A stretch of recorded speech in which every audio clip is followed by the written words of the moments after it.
নমস্কার বন্ধুগণ, আজ 27শে মার্চ বুধবার। এই মুহূর্তে আবহাওয়া দপ্তরের গুরুত্বপূর্ণ খবর।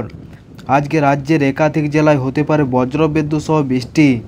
তো কোথায় কত পরিমাণ বৃষ্টি হবে সমস্ত জানতে অবশ্যই ভিডিওটি পুরোপুরি দেখবেন, এবং চ্যানেলটাতে যদি আপনি নতুন হয়ে থাকেন তো চ্যানেলটি সাবস্ক্রাইব করে দেবেন সর্বপ্রথম এরকম আবহাওয়ার আপডেট পাওয়ার জন্য।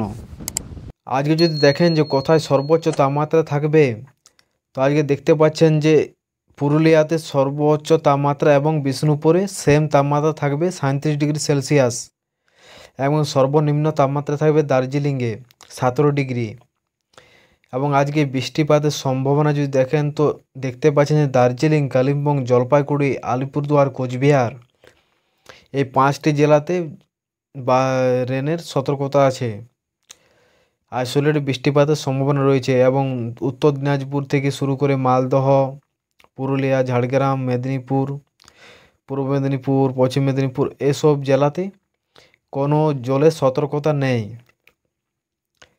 এবং যদি দেখেন যে আজকে কোথায় কেমন ঝড় বৃষ্টি হবে বা বজ্রবিদ্যুৎ সহ বৃষ্টির সম্ভাবনা কোথায় রয়েছে, তো আজকে বজ্রবিদ্যুৎ হতে পারে মালদহ, দক্ষিণ দিনাজপুর, উত্তর দিনাজপুর এই 3টি জেলাতে শুধু বজ্রবিদ্যুৎ হতে পারে, কিন্তু বৃষ্টির সম্ভাবনা দেখাচ্ছে না। এবং জলপাইগুড়ি, দার্জিলিং, কালিম্পং, আলিপুরদুয়ার, কোচবিহার এই 5টি জেলাতে বজ্রবিদ্যুৎ সহ বৃষ্টির সম্ভাবনা রয়েছে।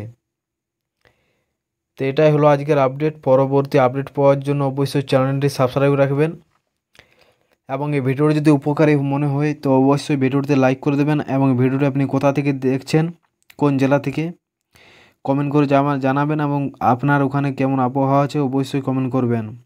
ধন্যবাদ।